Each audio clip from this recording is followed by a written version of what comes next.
Pasablazo, ¿cómo le va? ¿Qué dice? Gracias por este ratito, bienvenido. Por favor, Buenas gracias noches. por invitarme. Bueno, en principio, naturalmente, en la ANSES, ¿cuántas mujeres hay trabajando? Más o menos, del total de trabajadores de ANSES. Justo hoy estaba revisando ese tema y son más mujeres que varones. Porque ANSES hace un trabajo social y la realidad es que la atención que tenemos de mujeres en todo el país es muy bueno. Estuvimos haciendo encuestas en los últimos meses y la gente valora cómo es atendido en las oficinas de ANSES, que son 400 a lo largo y a lo ancho de todo el país. ¿Hay un control biométrico? Hay un control. ¿Había empezado con Bocio y que usted continuó? Exacto, hay un control biométrico que había empezado con la gestión anterior. Nosotros lo finalizamos y lo pusimos en funcionamiento. Eso hizo también que bajen mucho las filas. La verdad que ANSES tiene muchísima demanda. Por ejemplo, en el mes de diciembre, que fue un mes medio del año pasado, más de 2 millones pasaron por las oficinas de ANSES, 2 millones de personas, y eso exige de una atención muy enfocada a la gente, hay que atender rápido, porque son adultos mayores, son familias de la Asignación Universal por Hijo. ¿El horario ampliado ya rige en la mayoría de las dependencias o no? Pusimos horario ampliado. ¿O solo en algunas? En las capitales principalmente, donde había mayor demanda, y también lo hacemos a demanda, digamos, cuando vemos que hay, por ejemplo, el mes de marzo es un mes de mucha demanda porque se presentan todos los certificados de escolaridad. Para la Asignación Universal por Hijo. Para la Asignación Universal por Hijo y también por la ayuda escolar anual que se paga al principio del año. Ah, claro, correcto. Así que ahí hacemos un operativo específico. Reparación histórica, fue pospuesto el plazo para las firmas, etcétera, hasta junio.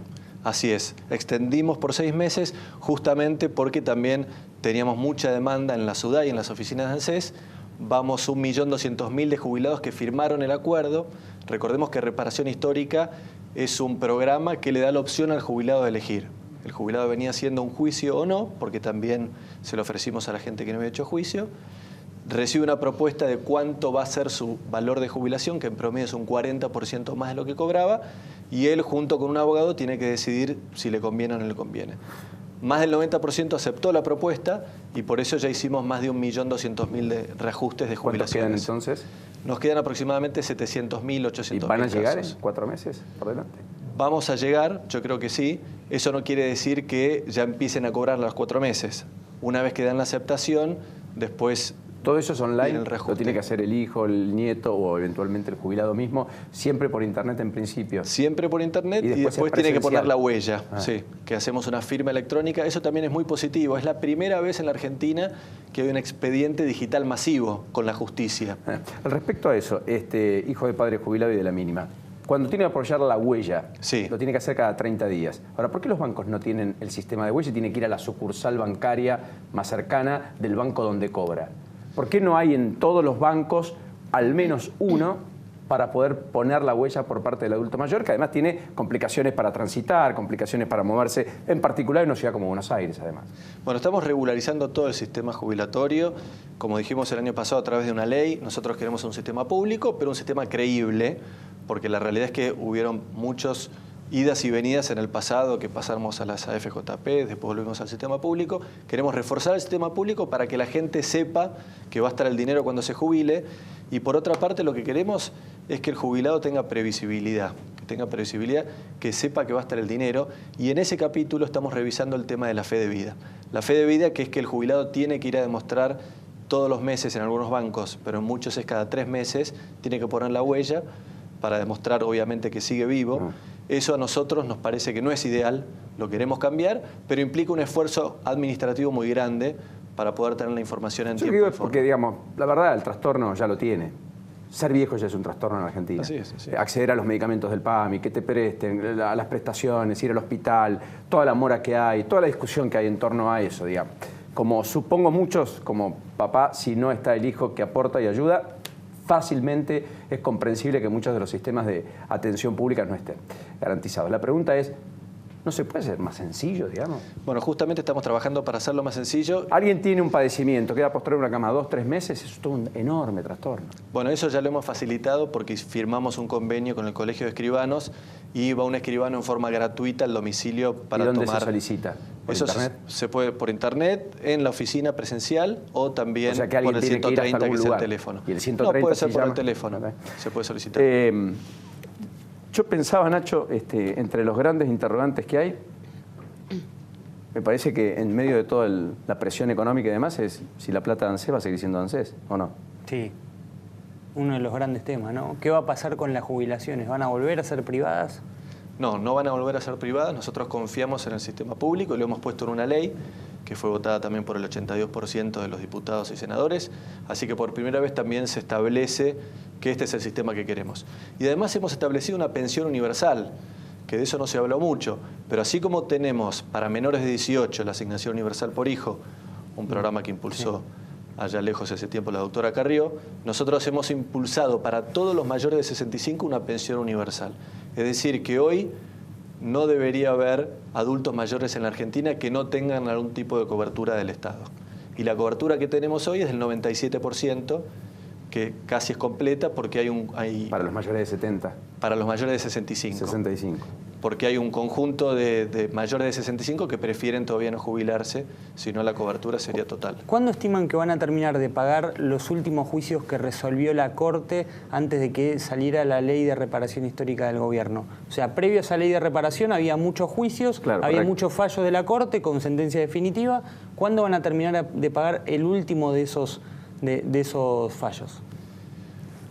Es una pregunta difícil porque siguen llegando algunos juicios. La verdad que los juicios, desde que salió la reparación histórica, cayeron a menos de la mitad. No, así previo a que... esa ley, por eso le pregunto. Los previos, sí, perdón. Claro, los juicios que están... Los que estaban previos a la reparación histórica, nosotros queremos terminar de solucionarlos en el plazo que indica la ley, que es de 3 años. Así que nos queda aproximadamente 1 año y medio. Con lo cual, para diciembre del solucionar. 2019, Macri entrega el poder o sigue en el poder con ese capítulo saldado. Nosotros estamos apuntando y trabajando para eso. No debería haber jubilado que haya ganado un juicio en la previa de la ley de reparación histórica con sentencia firme que no cobre. A eso trabajamos, es un desafío muy difícil, pero ¿Y cuántos son? ¿Cuál es el trabajando colectivo? para ¿Cuántos eso. son esos juicios más o menos ganados? Son más o menos, lo que pasa es que ya fuimos pagando muchos, fuimos pagando el año pasado alrededor de 40.000 juicios, que es el máximo que se han pagado, y eso acompañado por la reparación histórica claramente no tiene precedentes. ¿No? ¿Van a vender más acciones de empresas en donde ANSES tenía participación? No tenemos una estrategia de venta de acciones así por vender, pero sí estamos cubriendo y defendiendo el dinero de los jubilados. El Fondo de Garantía de Sustentabilidad... ¿Cuánto es hoy? Hoy es difícil el número porque son varios ceros. Es 1.000 millones. Perdón, 1 billón. O sea, 1.000 millones de millones. 1.000 millones de millones, eso, no me salía. Es tan grande el número que uno ya se pierde. Pero es el fondo de inversión más grande de la Argentina y este año ya le estamos sacando un 14% de rentabilidad en dólares, lo mismo que el año pasado, que es un fondo que durante la gestión anterior de gobierno sacaba 2% de rentabilidad por año. Así ¿14 en dólares? 14 en dólares. Que tienen invertido mucho o varios millones en Levax, supongo.